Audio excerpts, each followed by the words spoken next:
분들은 다 마스크를 벗으셔도 괜찮습니다.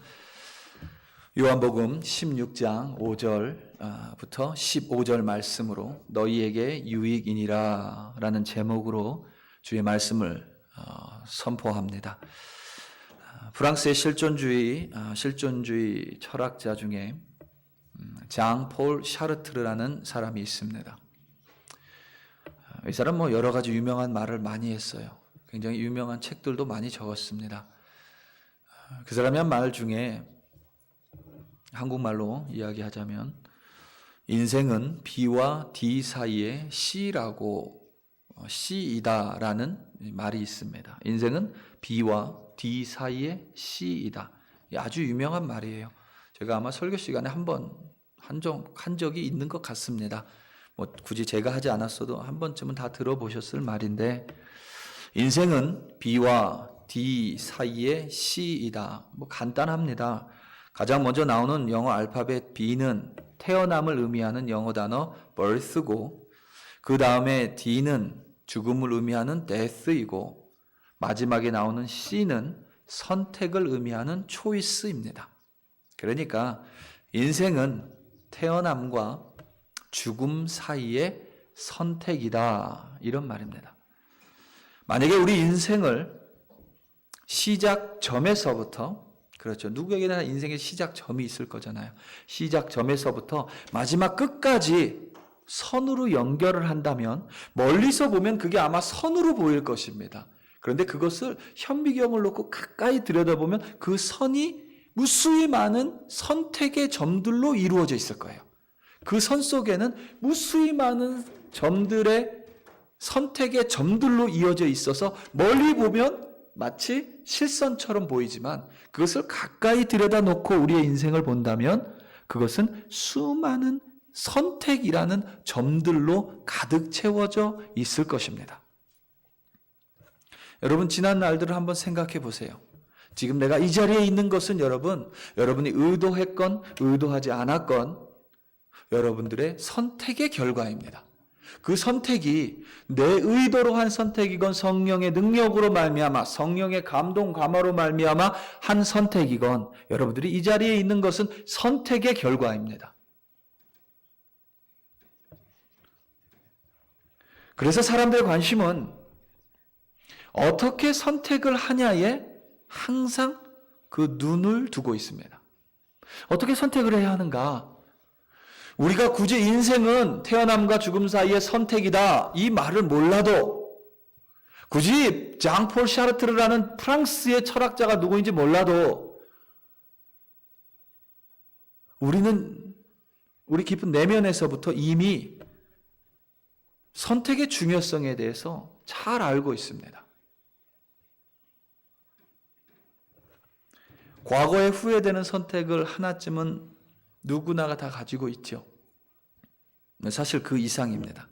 그 후회가 깊으면 깊을수록 아이러니하게도 선택의 중요성에 대해서 더더욱 절감을 하게 됩니다.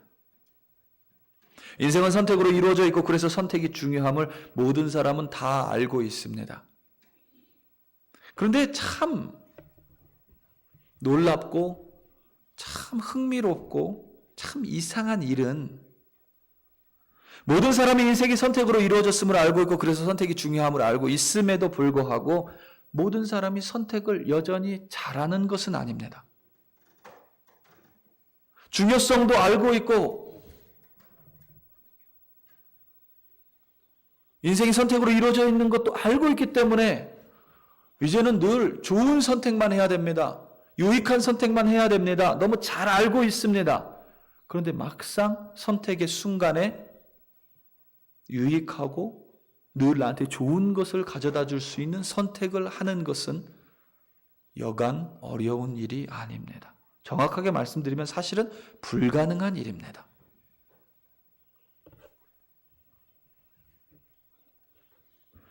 분명히 그 선택의 순간에는 예를 들어서 A와 B라는 선택이 있다고 치면 분명히 그 선택의 순간엔 내 모든 것으로 판단했을 때는 A가 유익한 선택이었습니다. 분명합니다.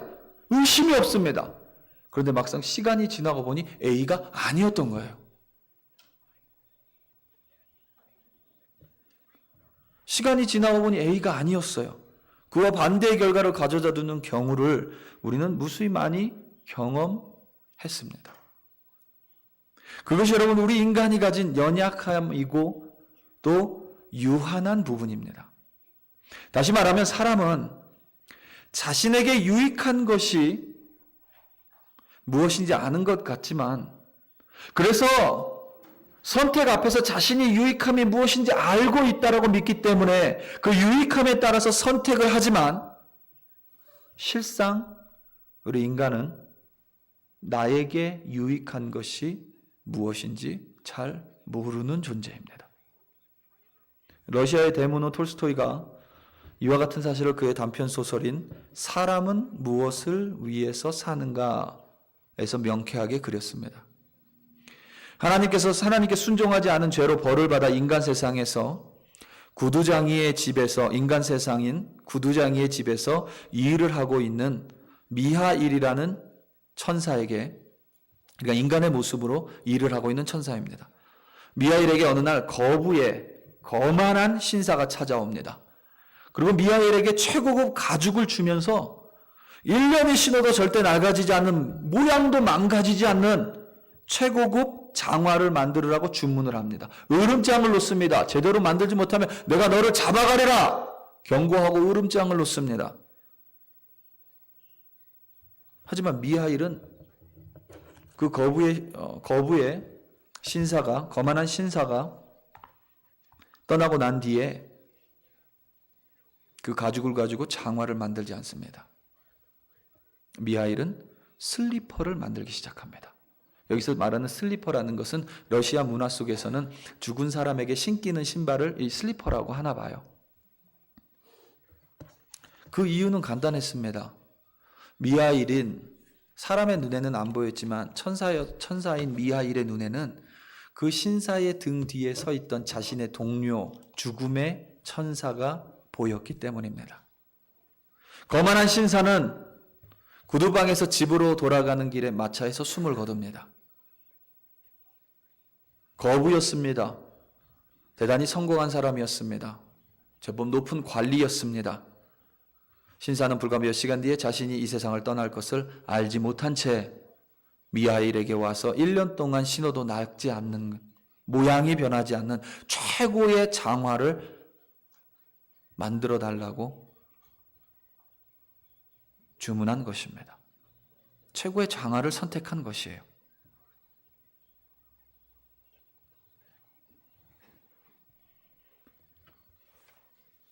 인간이 이렇게 연약한 이유는 나에게 진짜 필요한 것이 무엇인지, 나에게 진짜 유익한 것이 잘 모르기 때문입니다. 사람은 인생이 선택이라는 점으로 이루어져 있고, 그래서 선택이 중요하다는 것을 분명하게 알고 있지만, 그 누구도 자신에게 선한 것이, 그리고 자신에게 좋은 것이, 자신에게 어떠한 선택이 유익한지에 대해서는 알 수 없는 존재입니다. 하지만 처음과 끝이며 과거와 현재와 미래에 동시에 존재하시는 절대자 하나님께서는 나에게 무엇이 좋고 나에게 무엇이 유익한지 명확하게 알고 계십니다. 그러나 하나님께서 인간에게 유익하다고 하시면 여러분, 그것은 여러분 뭐예요? 진짜 유익한 것입니다. 비록 그 순간에 내 눈이 하나님이 유익하다고 말한 그것이 유익하지 않게 보일 수도 있습니다. 왜냐하면 우리는 진짜 나에게 유익한 것이 무엇인지 모르기 때문입니다. 하지만 그럴지라도 하나님이 나에게 주신 것은 반드시 유익한 것입니다. 왜냐하면 하나님은 알고 계시잖아요. 나는 나의 내일과 다음 달, 내년, 미래를 알지 못하지만 하나님은 1시간 뒤, 내일, 모레, 글피, 하루, 한 달 뒤, 내년, 그 후년 하나님은 모두 바로 보고 있는 것처럼 알고 계십니다. 그래서 하나님께서 그걸 보고 있잖아요. 나의 미래를 보고 계시잖아요. 그러니 하나님께서 나에게 이것이 너에게 유익하다 그러면 그것은 반드시 유익한 것입니다.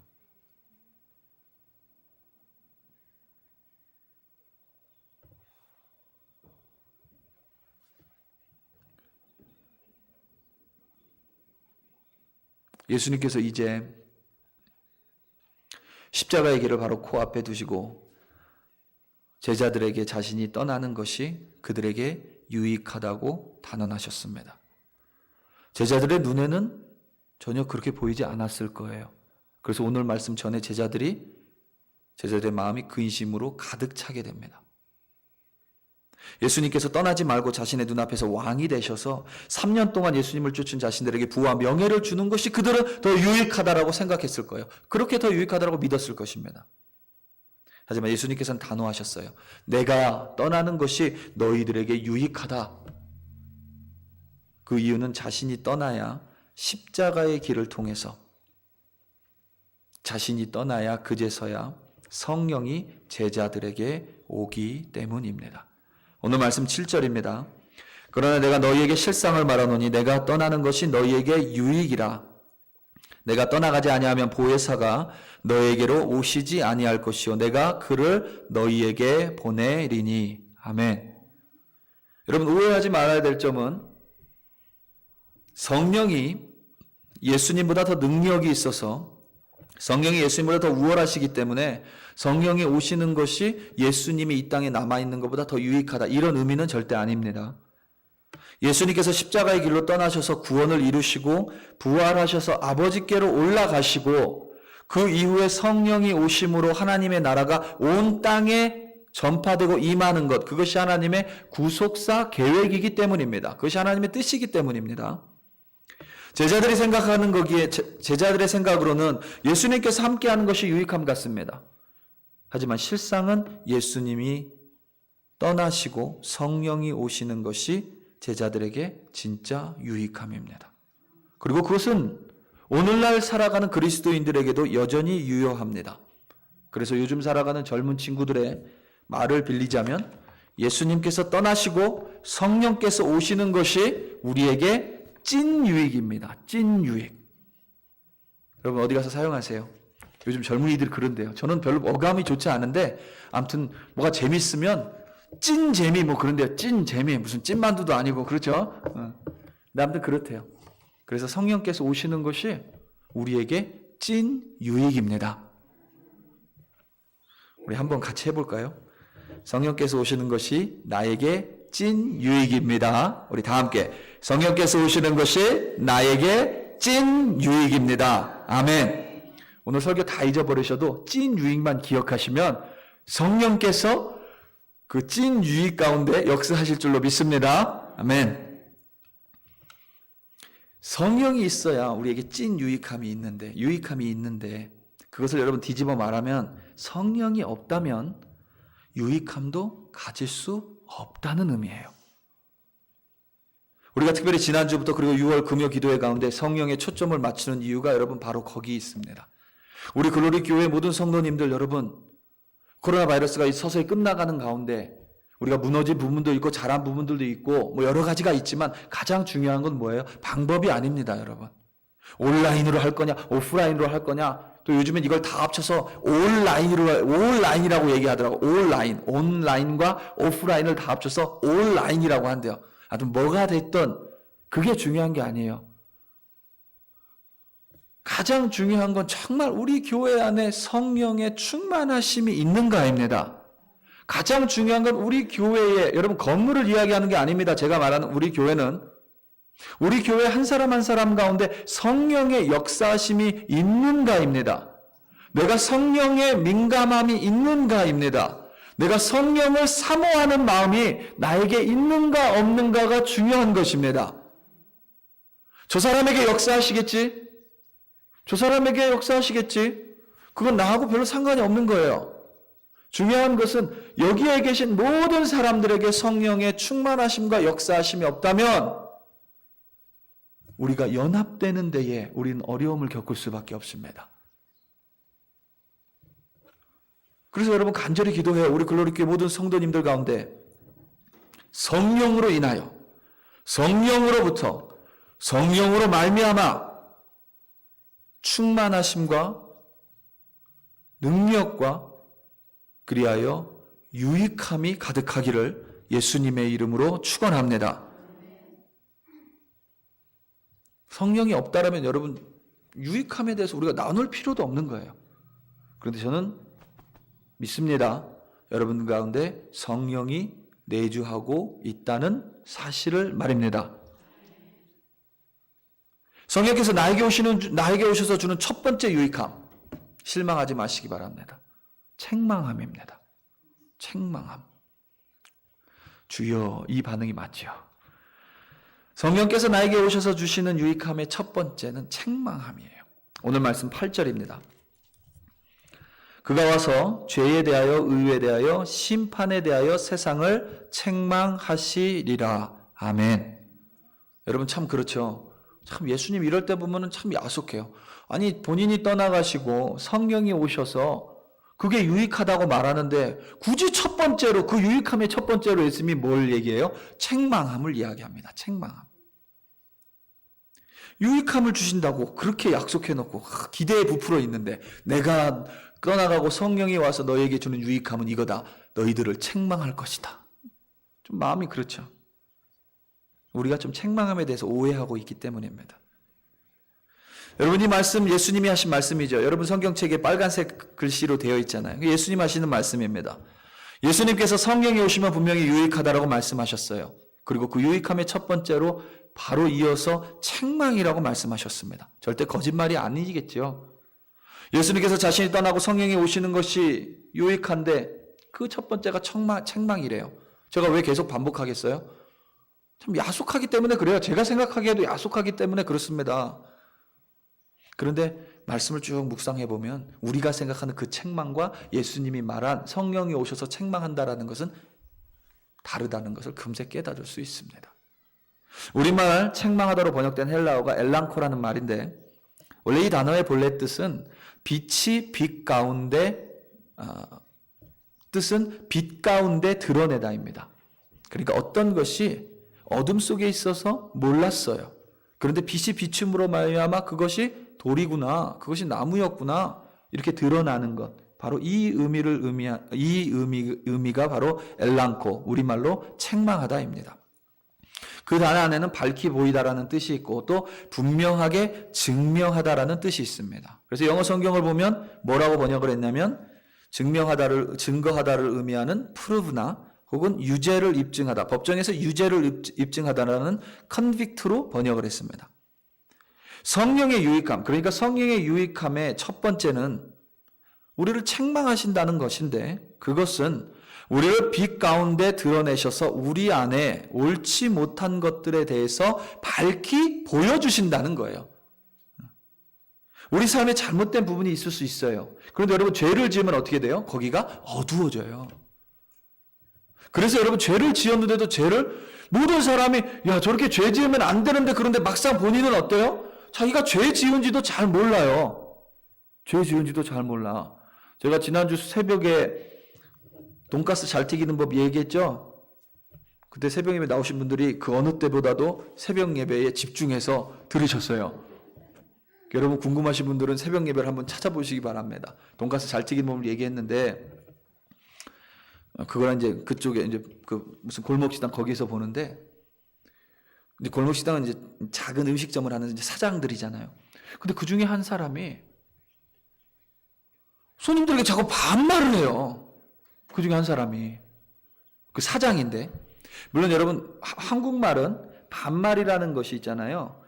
되게 친근감을 주기도 합니다. 그래서 내가 어떤 사람하고 좀 안 친해지고 싶잖아요. 그러면 계속 존댓말 쓰면 돼요. 그러면 어느 정도의 거리감이 항상 생깁니다. 한국말의 특징 중에. 근데 그 거리감을 약간 넘어서고 싶으면 반말을 써야 돼요. 그래서 존댓말의 좋은 점도 있고 반말의 유익함도 분명히 있어요. 그런데 식당 사장이 손님한테 자꾸 반말을 해요. 그건데 여러분 아니잖아요. 그거는. 근데 놀라운 사실은 뭔지 아세요?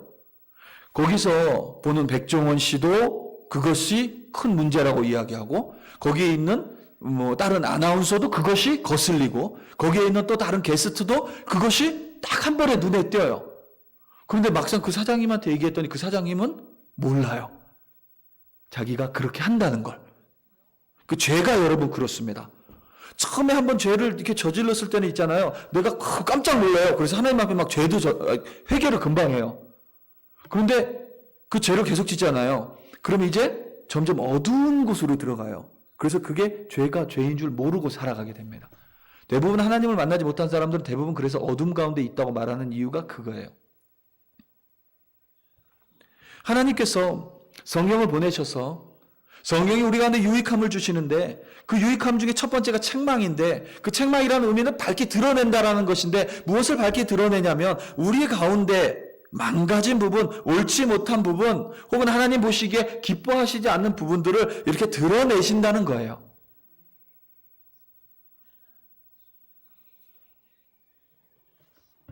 그래서 그 드러내셔서 우리를 책망하신다는 의미입니다. 그런데 여러분 우리는 책망을 별로 좋아하지 않아요. 그렇죠? 칭찬 들을래? 책망 들을래? 그러면 다 칭찬 듣고 싶어 하지 뭐 책망 듣고 싶어 하는 사람 누가 있겠어요? 책망 듣는 사람도 힘들지만 여러분 그거 아셔야 돼요. 책망하는 사람도 결코 쉽지 않습니다. 결코 쉽지 않아요.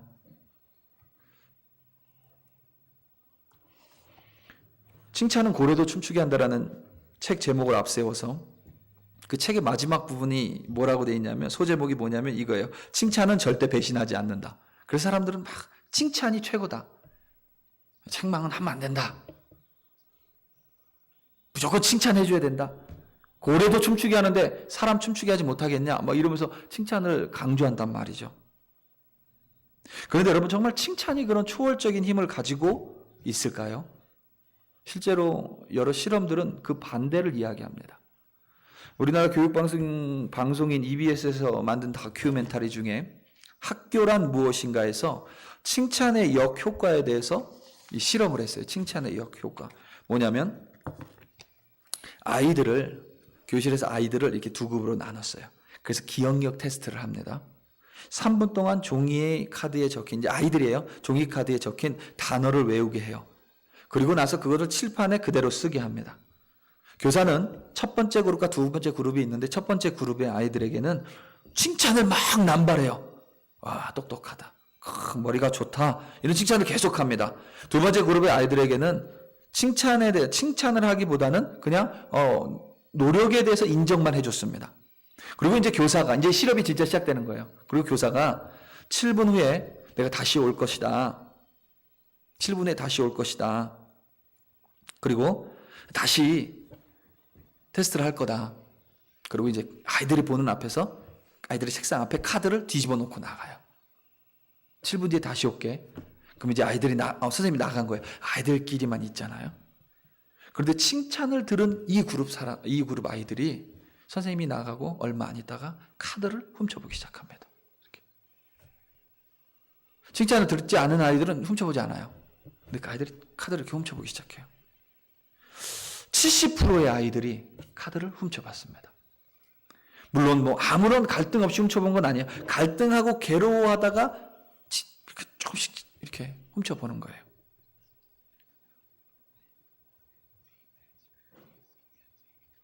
반면에 칭찬을 들었던 아이들, 그냥 인정만 받았던 아이들은 부정행위를 거의 하지 않았습니다. 똑같은 실험을 여러분 성인들에게도 했어요. 성인들에게도 비슷한 결과가 나왔습니다. 칭찬을 들은 그룹은 선생님 감시자가 떠나자 고민을 하다가 답안을 훔쳐보는 거예요. 왜 그런 것 같아요? 칭찬을 들었던 아이들은 두 번째에 자신이 전에 했던 그 기대만큼 좋은 성적을 내지 못할까봐 아이들이 두려운 거예요. 걱정이 되는 거예요. 그래서 어떻게 해서든 그 기대에 부응해야 된다라는 압박감이 그 아이들을 이렇게 누르기 시작한 겁니다. 이 실험에 참여했었던 알피콘 교수는 과도한 칭찬은 이렇게 아이들을 압박하고 오히려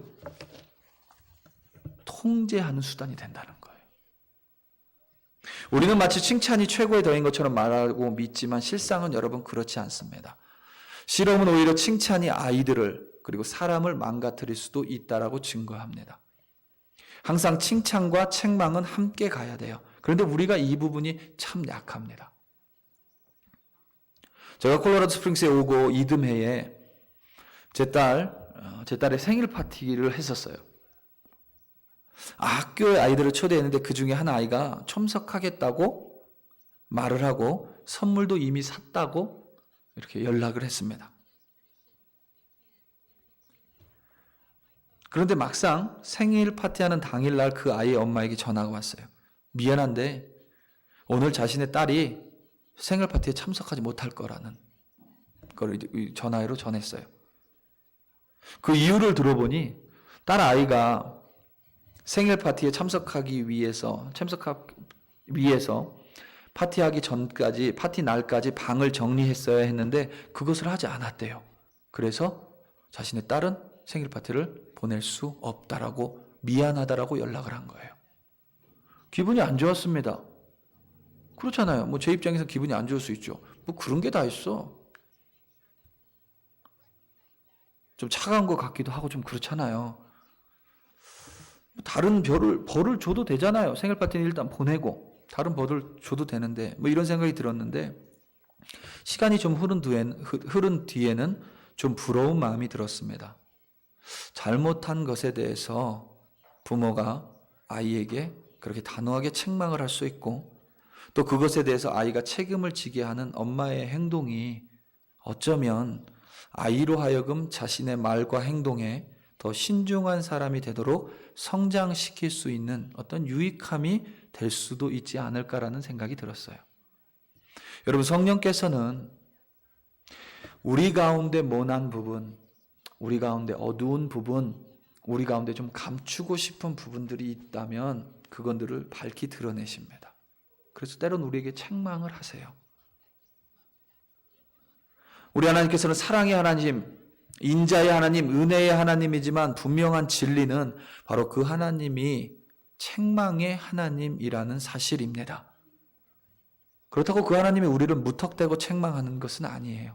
죄에 대해서, 의에 대해서, 그리고 심판에 대해서 책망하신다고 예수님은 말씀하셨습니다. 오늘 말씀 9절부터 11절 말씀입니다. 죄에 대하여라 함은 그들이 나를 믿지 아니하며 의에 대하여라 함은 내가 아버지께로 가니 너희가 다시 나를 보지 못하며 심판에 대하여라 함은 이 세상 임금이 심판을 받았음이라. 아멘. 심판에 대하여 성령에 책망하신다고 했는데 심판에 대하여는 세상 임금이 심판을 받았다고 예수님이 말씀하셨어요. 무슨 말이냐면 여러분, 심판이 있다는 의미입니다. 심판이 있다는 의미예요.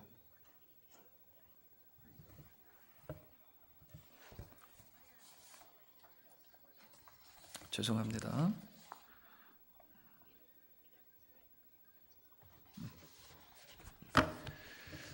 심판에 대하여는 성령의 책망은 심판이 있다는 의미입니다.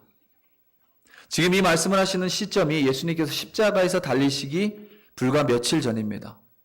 그러니까 이미 3년 이상을 예수님이 그 예루살렘 땅에서 이스라엘 땅에서 사역하시고 난 후에요. 이미 예수님을 쫓는 사람들이 있습니다. 하지만 반대로 예수님을 믿지 않는 사람들이 있었어요. 그들에 의해서 심지어 로마라는 세상 권력을 통해서 예수님께서는 십자가 형벌을 지셨습니다. 그걸 받게 한 사람들이 있어요. 이들은 예수님을 반대했기 때문에 이미 심판을 받은 것입니다. 그리고 계속해서 예수님을 부인하는 사람들 또한 심판을 받았고 또 받을 것입니다. 만약에 그리스도인이 이 심판을 깨닫지 못한다면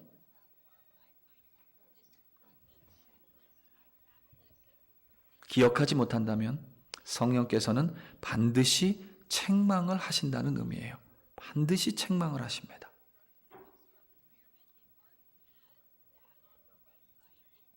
의에 대하여서 내가 아버지께로 가니 너희가 다시 나를 보지 못하미요 라고 성령께서 책망을 하십니다. 이 말은 뭐냐면 예수님께서 십자가에 달리신 것이 그래서 죽고 나서 부활하셔서 하나님 아버지께로 가셨잖아요. 그게 하나님의 뜻이라는 거예요. 그래서 예수님께서 하나님의 뜻을 이루셨습니다. 의에 대해서 책망을 한다는 것은 뭐냐면 그래서 내가 하나님의 뜻을 이루어가지 않는다면 하나님께서 반드시 책망을 하신다는 거예요. 내 안에 하나님의 뜻이 이루어지지 않고 있다면 내가 하나님의 뜻과 반대로 180도 반대로 돌아가고 있다면 하나님이 스탑! 그래서 밝게 보여주시는 거예요. 그래서 너 지금 어디로 가고 있냐? 지금 이쪽으로 가야 되는데 왜 반대로 가고 있냐? 라고 성령님께서 책망을 하신다는 것입니다. 죄에 대해서 책망을 하신다고 말씀하시면서 이렇게 말씀하셨어요. 그들이 나를 믿지 아니함이요. 우리가 가끔 이런 말을 합니다. 나는 착하게 살았어요. 우리가 복음 전하다 보면 그런 말 많이 듣습니다. 나는 죄 안 지었어요. 난 죄인 아닙니다. 그런데 성경은 누가 죄인이라고 얘기해요? 하나님을 믿지 않는 것이 죄라고 이야기합니다. 그렇기 때문에 죄에 대해서 성령이 책망을 하신다는 거예요. 죄에 대해서. 믿지 않는 사람들만 책망하느냐? 그렇지 않다는 거예요. 우리 믿는 사람들이 살아가면서도 죄를 짓는다면 하나님께서, 성령 하나님께서 책망을 하신다는 것입니다. 그런데 왜 여러분 책망을 하세요? 그 죄를 벌 주기 위해서? 아니에요. 그것을 깨달아서 회개하고 다시 하나님께로 이끌게 하기 위함입니다. 그래서 여러분 죄와 의와 심판에 대해서 성령의 책망을 간단하게 정리하면 우리 신앙생활 가운데 하나님을 신뢰하지 못하고 하나님의 뜻을 이루어가지 않는다면 그리고 우리가 심판에 대해서 분명하게 기억하지 못한다면 성령께서는 반드시 책망을 하신다는 의미예요. 더 간단하게 말하면 우리가 올바르게 신앙생활하지 않는다면 성령께서는 반드시 책망을 하십니다. 반드시 책망하세요. 그 책망에 대해서 여러분들이 받아들일 수도 있고 받아들이지 못할 수도 있습니다. 하지만 성경의 증거는 뭐냐면 반드시 책망을 하신다는 거예요. 그런데 성경이 증명하는 것 중에 놀라운 사실이 하나 있어요. 제가 말씀드려도 책망의 모습이 성경 속 책망과 우리가 생각하는 책망 속 모습이 좀 다르다고 했잖아요. 성경, 우리가 생각하는 책망의 모습이 아니라 성경이 말하고 있는 책망의 모습을 우리는 반드시 기억하고 체크해 봐야 돼요. 우리가 말하는 책망의 모습은 뭐예요? 벌써 여러분 제가 책망이라는 말을 의도적으로 많이 썼더니 여러분 분위기가 어떻게 돼요? 쫙 가라앉아요. 그리고 자꾸 저하고 눈을 맞추지 않습니다. 이래요. 우리는 책망을 뭐라고 생각해요? 우리가 생각하는 책망? 비난. 그렇죠? 비난. 그리고 분노, 화냄, 꾸지람, 나무람 이렇게 생각을 해요. 그래서 영어 단어로 우리 책망을 바꾸면 제일 먼저 뭐가 생각나요? blame, criticize 뭐 이런 게 생각납니다. 비판하다 이런 게. 모든 언어는요, 모든 단어는요, 그 단어 속에 단순히 뜻만 있는 것이 아니라 감정이 같이 숨어져 있어요. 감정이. 책망이라는 단어 속에는 그렇게 부정적인 감정이 좀 숨겨져 있습니다. 그래서 우리가 책망이라는 단어를 들으면 이것이 옳고 그르냐를 떠나서 우리는 별로 기분이 딱 상해요. 그런데 기분이 상하면 어떻게 돼요? 그 말이 옳고 그르냐를 떠나서 듣고 싶지 않습니다. 딱 쳐내버리고 싶어요. 그래서 우리는 성령이 우리에게 오셔서 유익함 알아. 성령이 책망함으로써 말미암아 유익한 것도 알아요. 그런데 막상 성령이 나에게 책망하신다 그러면 벌써 딱 듣기 싫어져요. 왜냐하면 책망이라는 단어 속에 있는 그 부정적인 감정이 벌써 내 감정하고 크래시돼서 부딪혀버리기 때문입니다.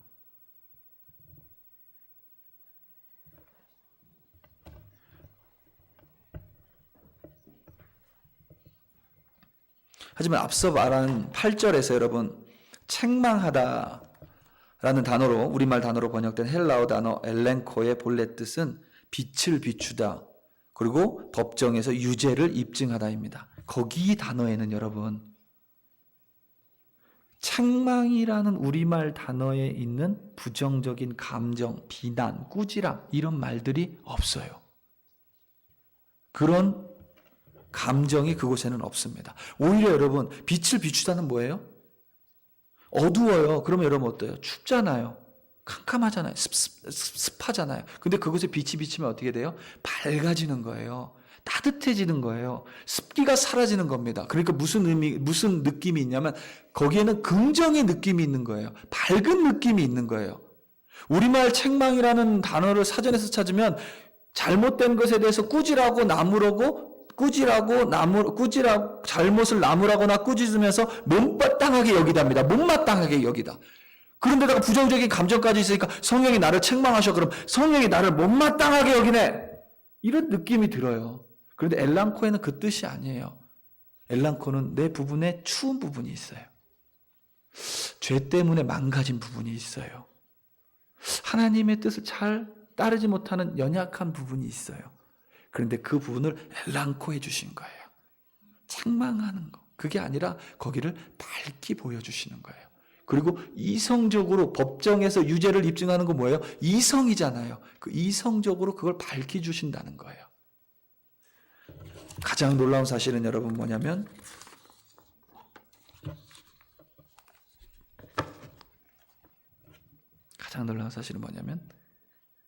그것을 밝혀주시고 보여주시는데 나에게 딱 맞는 수준, 딱 나에게 내가 이해할 수 있는 방법으로 성령이 밝혀 보여주신다는 거예요. 오늘 말씀 13절부터 15절입니다. 그러나 진리의 성령이 오시면 그가 너희를 모든 진리 가운데 인도하시리니 그가 스스로 말하지 않고 오직 들은 것을 말하며 장래의 일을 너희에게 알리시리라. 그가 내 영광을 나타내리니 내 것을 가지고 너희에게 알리시겠음이라. 무릇 아버지께 있는 것은 다 내 것이라. 그러므로 내가 말하기를 그가 내 것을 가지고 너희에게 알리시리라 하였노라. 아멘. 여러분 이 13절, 14절, 15절에 가장 중요한 단어, 중요한 구절이 두 구절이 있는데 하나는 알리시리라입니다. 알리시리라. 그러니까 알게 하다는 거잖아요. 성령께서 여러분 오셔서 어떤 것, 감추어져 있는 것, 잃어버린 것, 무너진 것, 깨닫지 못한 것에 빛을 비춰주시고 알게 하여 주신다. 여러분 이게 성령의 책망의 모습이에요. 성령이 오셔서 막 나무라고 꾸짖고 우리를 못마땅하게 여기고 이게 아니라 성령께서 오셔서 내가 미처 깨닫지 못한 부분들이 있잖아요. 내가 미처 이 안에 너무 어두워가지고 그걸 잘 보지 못했던 부분들에 빛을 비춰서 그걸 보여주신다고요, 우리에게. 그게 성령이 우리에게 주시는 유익함이에요. 그게 우리말로 책망이라고 되어 있는 것입니다. 그 책망이라고 번역이 조금 어색할 수밖에 없는 거죠.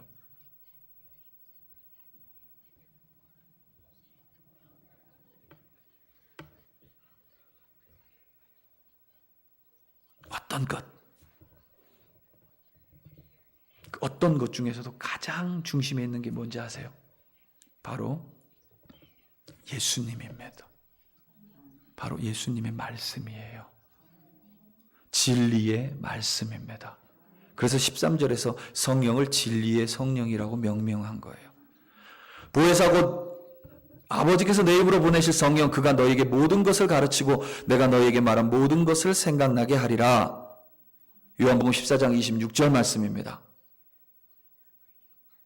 성령께서 오시면 모든 것을 알게 해주시고 예수님께서 가르쳐 주신 것을 깨닫게 해주신다는 거예요. 예수님의 말씀을 깨닫게 해주십니다. 알게 해주시는 거예요.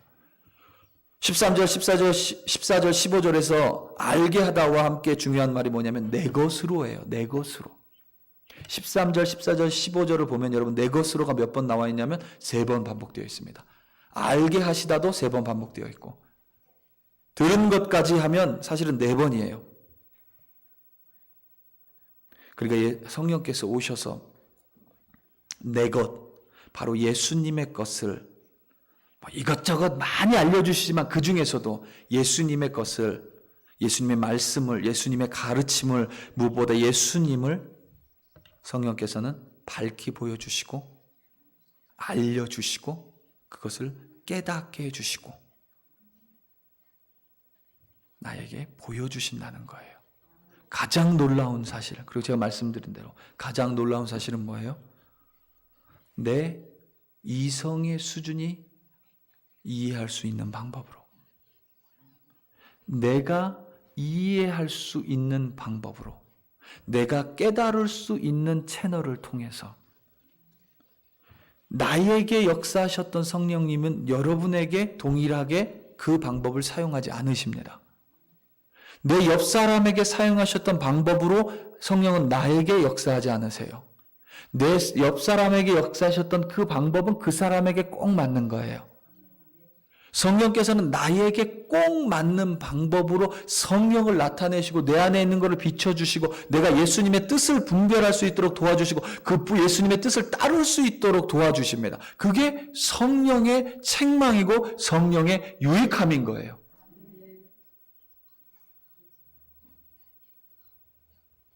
그러나 성령의 책망 앞에, 이제는 책망이 여러분 다른 뜻으로 와닿죠.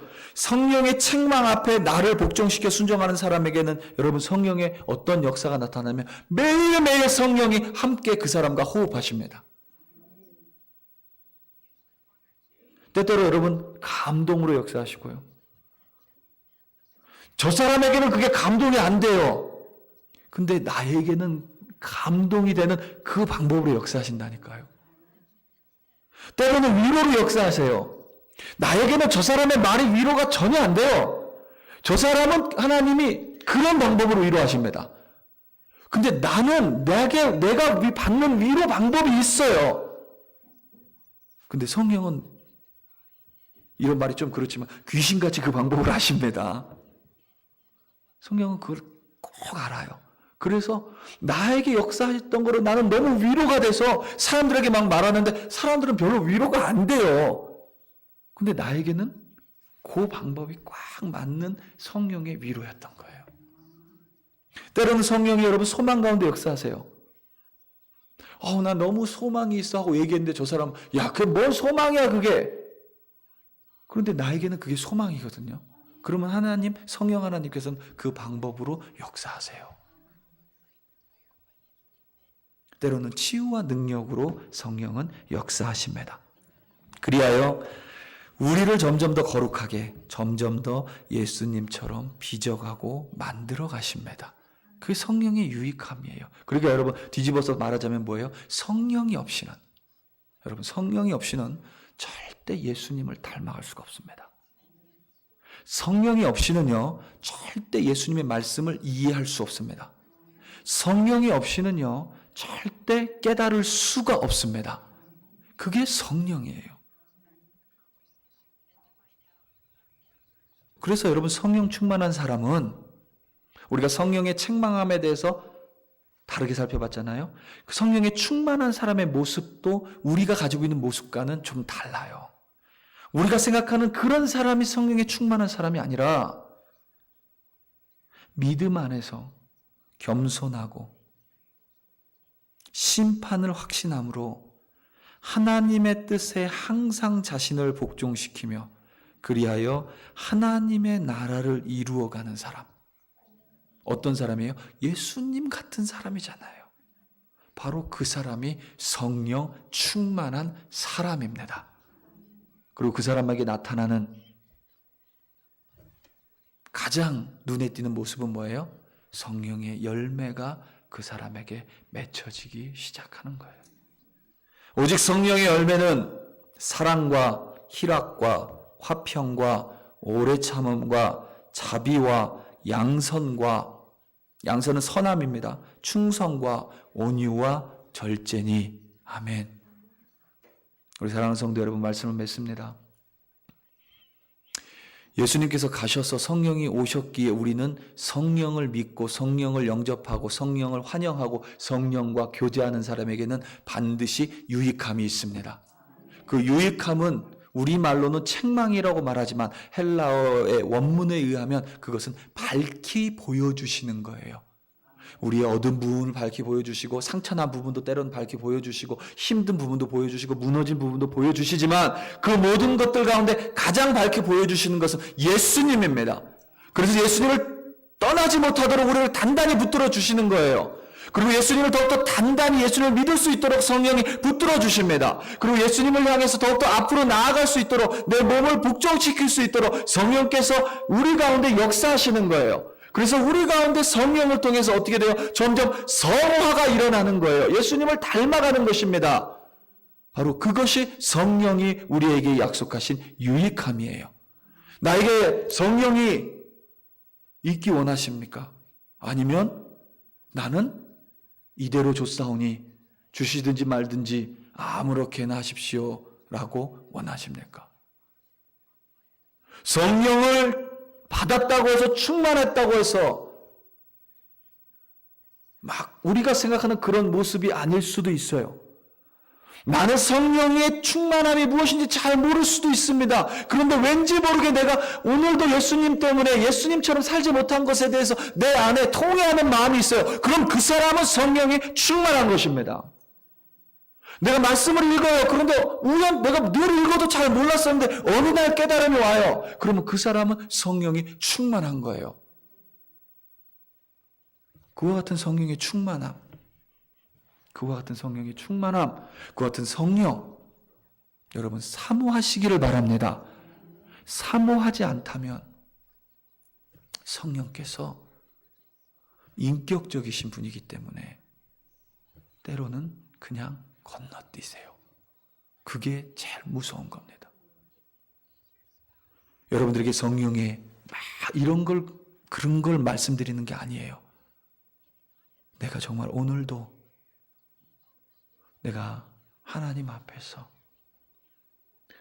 죄인이었음을 깨닫고 오늘도 이런 연약함과 이런 죄가 있었는데도 나를 여전히 구원해 주신 예수님이 더욱더 분명해지고, 그래서 분명히 심판이 있음이 믿어져서 오늘도 내가 좀 더 예수님처럼 살아가겠다고 결단한다면 그것이 바로 여러분의 선택이 아니라 성령이 여러분들로 하여금 선택하게 하신 바로 그 선택인 줄로 믿습니다. 그리고 그 선택은 지금 당장은 어려워 보일 수 있어요. 그 선택은 좀 싫을 수 있어요. 귀찮을 수 있어요. 그런데 제가 단언코 확신하는 것은 반드시 그 선택이 여러분들에게 유익함을 가져다 줄 줄로 믿습니다. 우리 시간 다 함께 기도하시겠습니다. 하나님 아버지 참으로 감사합니다. 우리는 나에게 가장 좋은 것, 나에게 가장 유익한 것이 무엇인지 알고 있는 것처럼 행동하지만 막상 우리는 그것을 모르는 연약한 사람들입니다. 그런데 예수님께서 성령이 오시면 우리에게 유익하다라고 말씀하셨습니다. 성령이 우리에게 유익함을 줍니다. 성령이 오셔서 우리를 책망하시는데 우리를 꾸짖고 못마땅하게 보신다는 것이 아니라